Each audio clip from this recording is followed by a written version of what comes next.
You ever thought about how many decisions you make in one day? Though I've never done it, I've often thought it would be interesting to write them down and just see.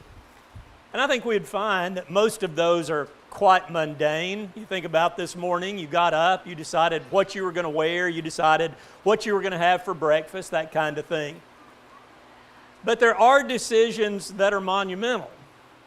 We've got several of our younger friends who are about to enter into one of those decisions. Many of them who graduated in May are going to college. That's a big decision. It's a commitment financially. It's kind of setting a course of your life. When we get married, another huge one. When we have children. And so in the midst of all of these rather mundane choices, we've got those that make a really big impact on us.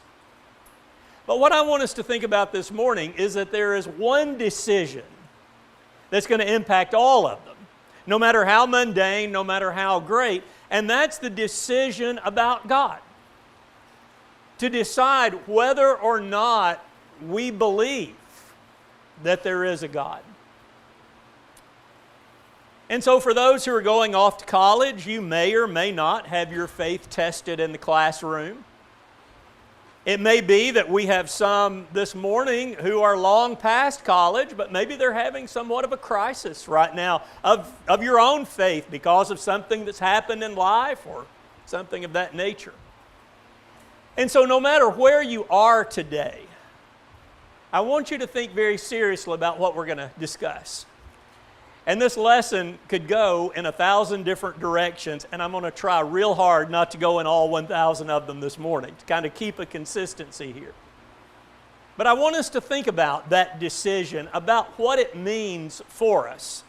Because when we make that decision, it is going to set a course for our life. And so when we just bear down to the nuts and bolts of it, we begin with that choice of whether to believe in Him or not. That's our decision. Whether we're going to believe that, yes, there is an eternal God. And this may sound a rather odd way of starting a point like this, but I'll explain it as we go through. That no matter which of those choices I make, to believe in Him or not to believe in Him, for me, it's going to begin and it's going to end with philosophy. So, with that being said, what that boils down to is I have got to determine not if I believe something is eternal. I've got to determine what I believe is eternal. So let me explain all of this by just setting up a comparison here.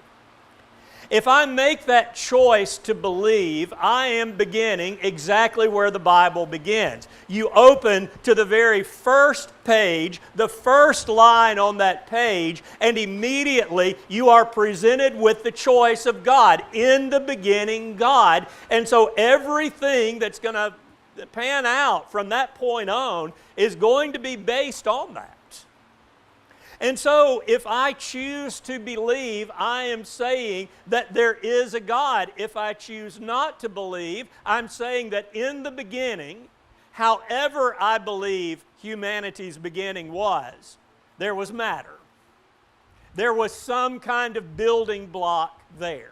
And so if I believe in the 4, 5, 6 billion years of evolution, matter was there at the beginning. Okay, so if I believe in God, what then I'm choosing to believe is that God is eternal.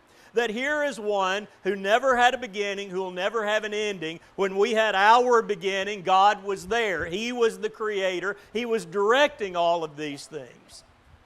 If I choose not to believe, then what I'm believing is matter is eternal. That whatever those building blocks of life were, they were there and they've always been there. So, if I believe in God, He's eternal. If I don't believe in Him, I'm believing those building blocks of life are eternal. Now, when we get to this point, we then begin thinking about our creation, the world's creation, and what we find again in chapter 1 of Genesis is the writer saying, before you go any further, let me explain to you where all of this came about. In the beginning, God created the heavens and the earth. And he goes through this beautiful, almost poetic narrative of describing the days and how things were brought in. If I choose not to believe in God, then what I'm saying is somewhere in this 4, 5, 6 billion year history of evolution, that somehow that eternal matter that's always been around somewhere had a spark that changed it over from something non-living to living. And so then, if I'm at this point, I began to look at what that means for my life. So if I accept that I believe in God, that in the beginning God was there and He's an eternal God and God created, at the end of my life, I'm saying, but according to His promises, and I'm going to put this more personally here, but according to His promise, I am waiting for new heavens and new earth in which righteousness dwells. I believe that's going to be the outcome. If I choose not to believe, and I have no idea really who this person is, but I thought his quote just so succinctly described it. He's an acknowledged atheist. He said, if you choose not to believe, then there is no heaven or hell. There is no God. It's all a myth. You're born, you live, one day you die, and that's it. That's the description. So if my choice is not to believe, then at the end of my life, I believe my existence is terminated. Nothing else is going to remain of me. Now, let's get back to that original point. Why do I call this a philosophy? The reason I call it that is because neither of these can be proven. There was no video camera going on the days of creation. There was nothing there where we can reference and say, okay, we can see firsthand account here of God and we can watch that with our own eyes, but at the same hand, we can't watch that evolutionary idea. We can't say, all right, we can watch and we can see when that matter changed to something living. Neither of those can be proven, which brings us to the point we've all got to understand that whichever of those choices I make, it is going to be based on faith. Faith is when you have belief in something that you cannot in a first-hand way establish as, yes, I am 100% convinced it happened because I was there and witnessed it. No human can say that. So then, let's go back to our choice. If I choose then to believe in God, then the Bible tells me about that faith. I've got verse 1 on the screen. I'm going to read a little bit further in chapter 11 of Hebrews. We're, most of us anyway, quite familiar with verse 1, that faith is the assurance of things hoped for, the conviction of things not seen. And it's almost always at that point we then jump to the cast of characters. And we start talking about all of these heroes of faith. But we've got a few verses in between. Verse 2, he says, "For by it the people of old received their commendation." Listen carefully now. By faith we understand that the universe was created by the Word of God, so that what is seen was not made out of things that are visible. You hear what the writer's saying? He's saying that a basis of your faith is the creation. That you cannot remove the concept of God creating the heavens and earth and still have the kind of faith that indeed is going to drive these people about to be discussed to prove themselves faithful to their God. So then, if I choose to believe in God, my faith is grounded in that creation that God, this eternal God, created. If my faith is based on eternal matter, then what that comes down to is this, that my faith is in something that's kind of a speculative theory. It's something developed by a fellow human who says, rather than believing in the eternal God, here is your other option. And there's variations of that, but nonetheless, they're all going to go back to that point that somewhere, somehow, something changed from living Change from non-living over to living. Now here's the crux of it for us. Whichever those that I choose, my life decision is going to be based on that faith. My life decision, the things I decide to do, are going to be dramatically influenced by whether or not I choose to believe in God. Now, when I make that determination, I then have to understand that that is setting my life on a course. That every decision of consequence that I make is going to be grounded in that idea of whichever of those faiths that I choose. Let's say that I choose to accept belief in God. Well, I then choose to believe that I am serving a holy God. He establishes that early in Israel's history. Leviticus chapter 11, verse 44, he says, I am the Lord your God. Consecrate yourselves, therefore, and be holy, for I am holy. Now, that's really important for us to establish. That if I'm serving God, if I believe in God, I believe that He is totally set apart. He's perfect. Because there's a trajectory with God also. That God is telling us throughout His Word that the entire reason that I have brought this creation into existence is because my goal in all of this is I'm going to unite a heavenly and an earthly family together. That my goal in bringing humanity about, my goal in bringing that heavenly family about, is so that all can come together and share in this holy love that I have, that I want to offer to humanity. So here's God's trajectory. He says, I want to bring you all together in this idea of holiness. Now, if I accept that, what that then means is that I believe I share in that holiness. That if a holy God created me, His purpose for that creation is so that I can be holy. In fact, think back to Leviticus 11:44. He says, here's what I want from you. I want you to be holy. Now that sets a trajectory for my life. What that then means for me is that I'm going to accept His will, I'm going to accept His commandments, I'm going to accept His decrees. Now we need to make a distinction here. I'm accepting those not because I believe in some eternal bully who's sitting in heaven, who's ready to strike me down if I don't follow Him like I'm supposed to. No, that's the wrong starting point. If I accept that I believe in God and He's a holy God, the reason that I follow His commands and His decrees is because I believe He's got a holy purpose and I'm a part of it.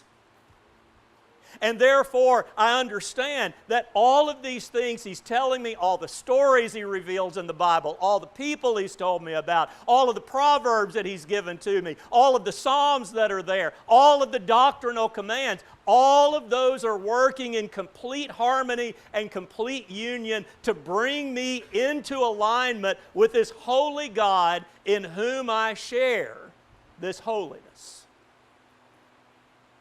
But now, what I have to understand is going back to that original point we made, that the reason that I'm accepting this is because God has said, I'm not only going to impact your life here, I'm going to impact your life forever.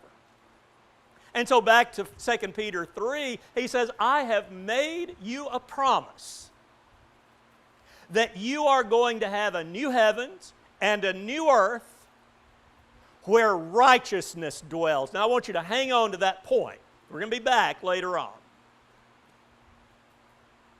So then what if I choose at this point to believe that matter is what's eternal? That then means that my choice is that there is no ultimate purpose for my life. I'm not pursuing a holy God, not pursuing joining in that holiness. I'm not pursuing a new heavens and new earth where righteousness dwells. No, what that means is that this is putting me on an equal footing of choice with all the other humans who have somehow arrived on this planet. And what do I mean by that? Well, what I mean is this, that we have the freedom to conduct ourselves by our own personal standard. That because there is no overarching grand purpose for humanity, all of us are on the same equal footing to decide what we want to do, because there really is no belief that right and wrong exists. Now, I want you to make sure you're getting my point here. If I don't believe that there's this overarching purpose, then that means that nobody has the right to establish truth from error. Now, what we have to come to realize is that we just determine that as a society. And so whatever we as a people living at some point on the earth, at some point in time, decide what's right and wrong, that's what we go for. We can see that in our culture. As our culture has become much more atheistic than it used to be, what do we see? We see this increase in abortion, right? Because I have the right to terminate this life. But now here's the thing. If I pursue that logically, and I've got the right to terminate this life because this life is totally dependent on me and I can make that choice, I can make the same choice when that life is a week or a month or a year out of the womb, right? Logically. Because if we as a society say, well, it's all right to kill that child, there's no moral guidance there. We're just working on our own accord here.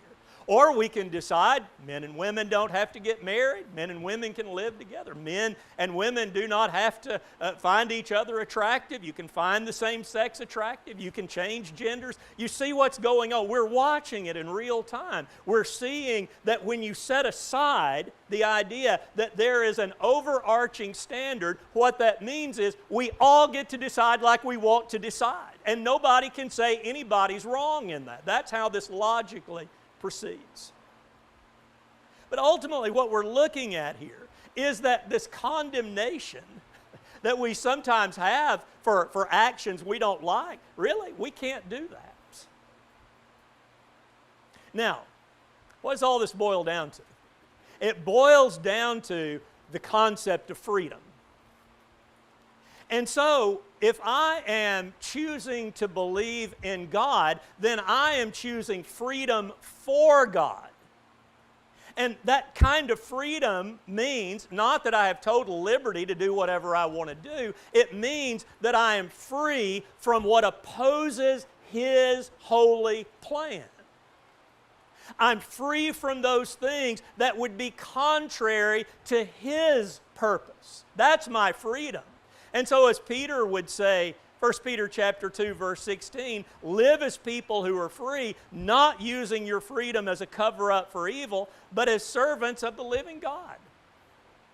You see, I'm free from wickedness, I'm free from sin, so that I can live fully this life of holiness to be in that place where righteousness dwells. If I choose to believe in eternal matter, that means I'm free from God.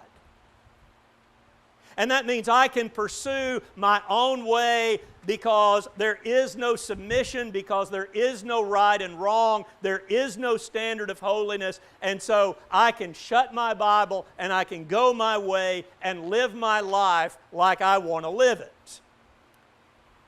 So why would someone choose that? Well, one reason is the concept of God seems more like a fairy tale. You'll hear that occasionally. You'll hear people talk about it's just like believing, in the wonderful Wizard of Oz, right? It's all a ruse. It's all this fantasy. And oftentimes, the idea of atheism put up against that just for some looks so much more intellectual because you have this guise of science around it, not real science.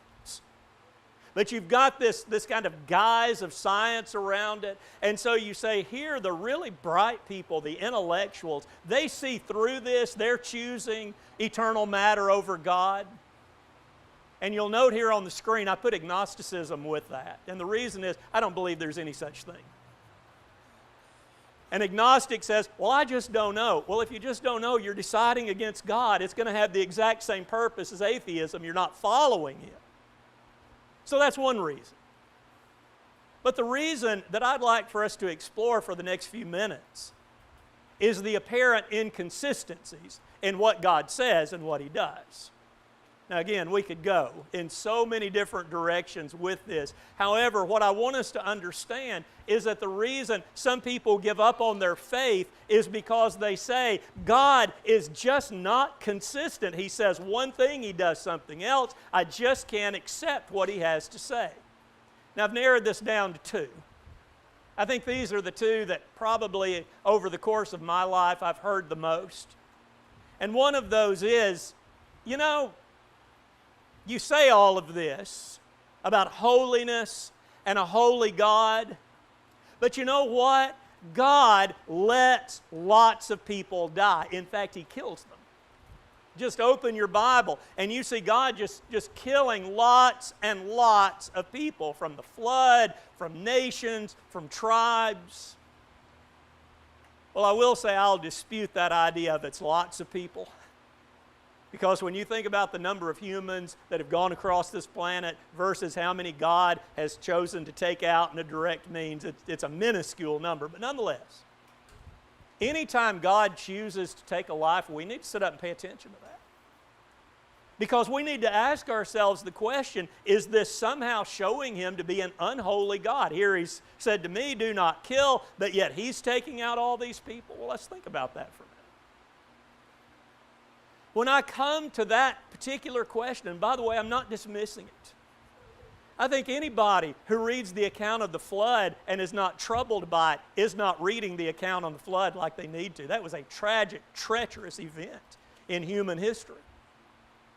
But nonetheless, this is all going back to the idea that God has a holy purpose. That there is an overarching plan that God has, and understanding that plan, we understand first of all that He's not going around killing everybody who makes Him angry. In fact, far from that. I always like to think back very near the beginning of the Bible in Genesis chapter 15 when God's speaking with Abram and He says, your descendants are going to come back here in the 4th generation, because the iniquity of the Amorites is not yet complete. He says, I'm going to give them 400 years to repent. Does that sound like an angry God to you? Does that sound like a God who's ready to strike somebody out? He says, I tell you what, I'll give you 400 years. But what we find is that God is going to say, but understand this, humanity is not going to stop me from my goal of uniting heaven and earth together. Humanity is not going to stop me from doing that. Now, often at this point in the discussion, someone might say, well, yes, that's all well and good, but you look in the Bible and you see that God is killing all of these people like at the flood. Well, let's think about the flood for a minute. You ever notice what a short time it takes between Genesis 3 and 6? To go from one sin to a point where the heart of every human is dwelling on evil continually. Now there may have been lots of time span, but in the pages of the Bible, it's a minuscule amount. And God is saying, if I don't do something about it, sin grows at this rampant pace, and there's times when I must intervene and stop that from happening. And so maybe in this somewhat theoretical argument we're having with somebody, it's at this point, a person might say, well, I get all of this, but you know what? God kills babies. You talk about abortion, and yet here's God. He's saying, go out and you wipe out pregnant women and you wipe out these children. Well, He absolutely does order that. I don't dispute it. But all of this has got to go back to that concept of His holy purpose. What's going on with that? We know this from our own times, that nations can so indoctrinate wickedness that they lose all hope. coincidence or providential, I do not know. But as I've been thinking about these things, I saw a video. It was a mother, and I'll not mention any countries, just keep the politics out of it, but there was a mother who had her baby sitting there, maybe 2 and 4 years old. And this mother held up 2 flags, and she said, "You hate the people who live in these countries."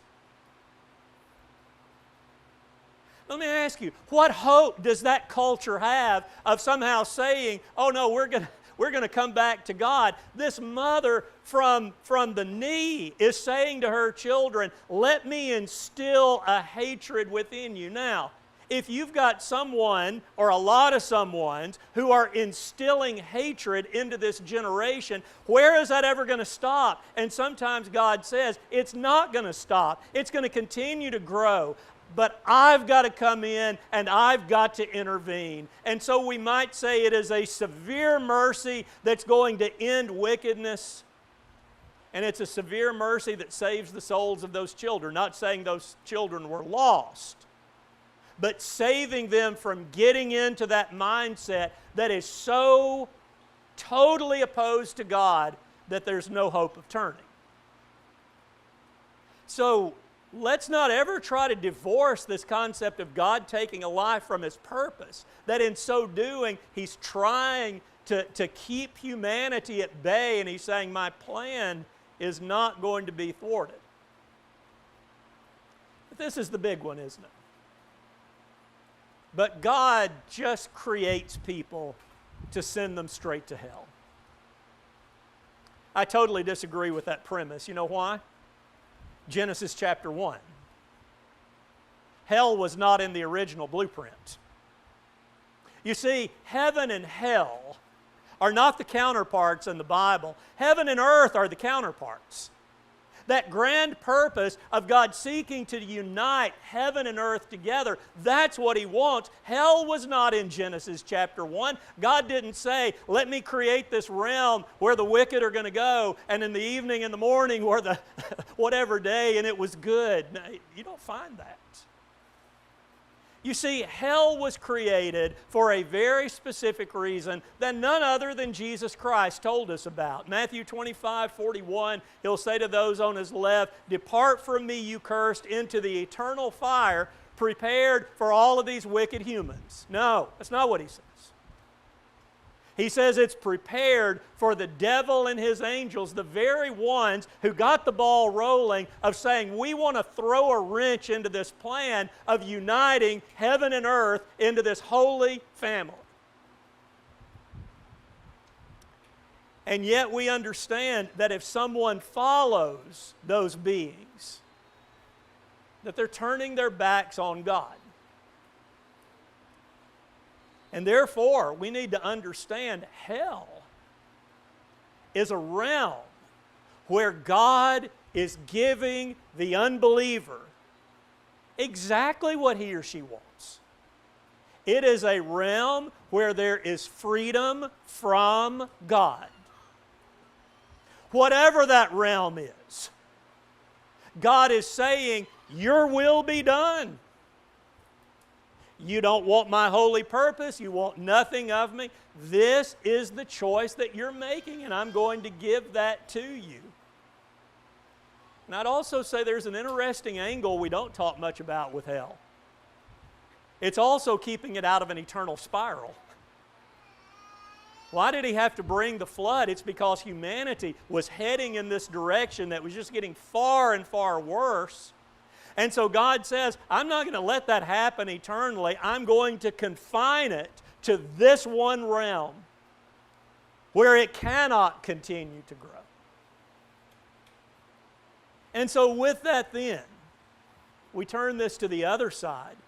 Another point that maybe we don't make like we need to, that hell is an absolutely essential realm if God is faithful to His people. You remember what we said, that God has promised there's going to be a new heavens and new earth? What? Where righteousness dwells. If righteousness is dwelling there, unrighteousness cannot be there. And so maybe we briefly hit on another point that's made. Well, if God's so loving, why does He let people suffer? Well, the reason is His people are joining with His long-suffering patience. God is saying, I'm going to give them more time. I'm going to let them repent. And you may have to put up with some of the consequences of that, but just remember, you've got this realm of righteousness waiting for you, so stick with me. And so the faithful suffer now as they join in God's patience, yet they also understand that they're going to be in a place that is all righteousness. I suspect one of the best, most succinct views we can see of which of those realms we're going to be in is found in the very last book of the Bible. In Revelation chapter 22, John writes, "Blessed are those who wash their robes, so that they might have the right to the tree of life, that they may," listen to this, "enter the city by the gates. But outside are the dogs and the sorcerers and the sexually immoral and murderers and idolaters and everyone who loves and practices falsehood." That's a tremendous picture. Those who want to be in a place where righteousness dwells, they make the choice to allow God to take them into this city. Those who don't want that stay outside. I have no idea what that's going to look like in the city or outside the city, but what I do know is within that city, you've got a place where holiness has come to fruition. It's the perfect place. Outside that city, you've got what everybody there has wanted. God's not going to bother you anymore. You don't have to worry about that decision. But it's going to be a very unpleasant experience, is what he says.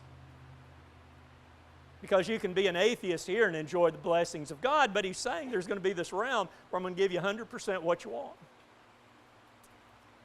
And so let's understand that hell is not God's refusal to redeem, it's our refusal to be redeemed.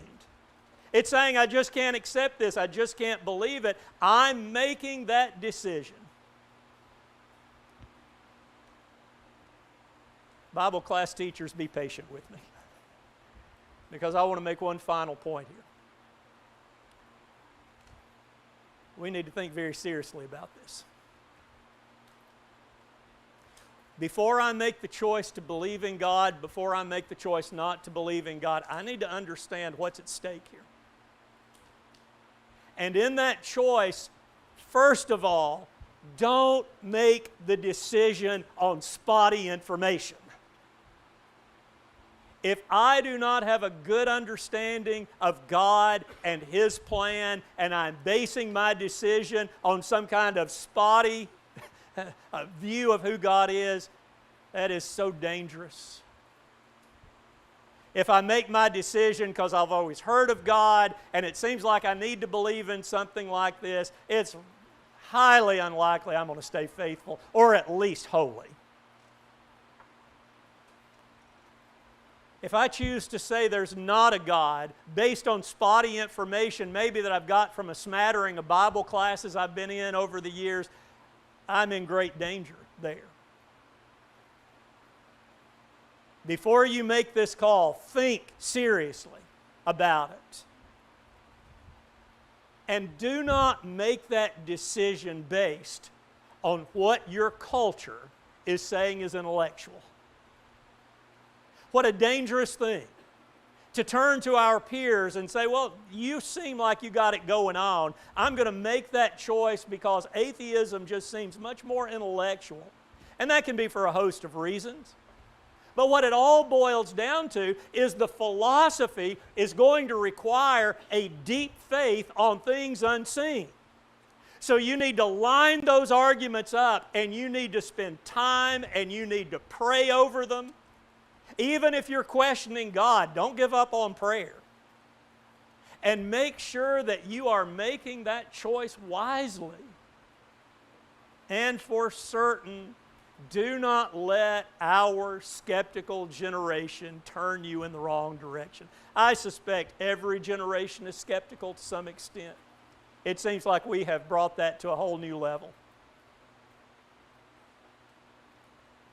So many people, so many things. Politics is terrible, government's terrible, my neighbors are terrible.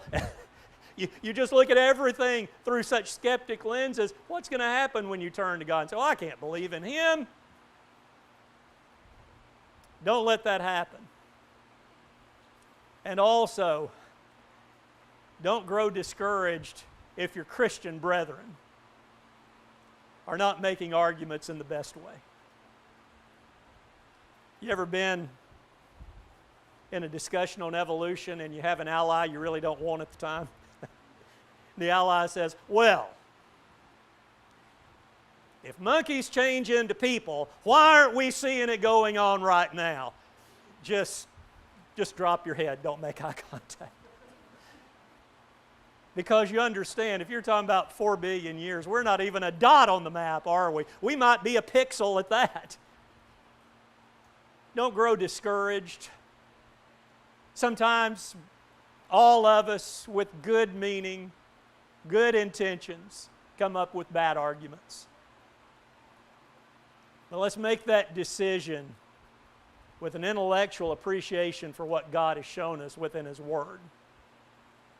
And ultimately to realize that what we're deciding on is something of eternal proportion. It's not something to play around with. This is not something to say, well, I don't know if I can accept all of it. I'm tossing it out the window. We're making a huge commitment here. And make sure that when you do that, you understand the full consequences of freedom from God and the full consequences of freedom for God. And then make that choice fully built on a solid foundation. Now, after saying all these things, I want to say to you, if at this moment in your life you are having some real doubts, that's a real thing.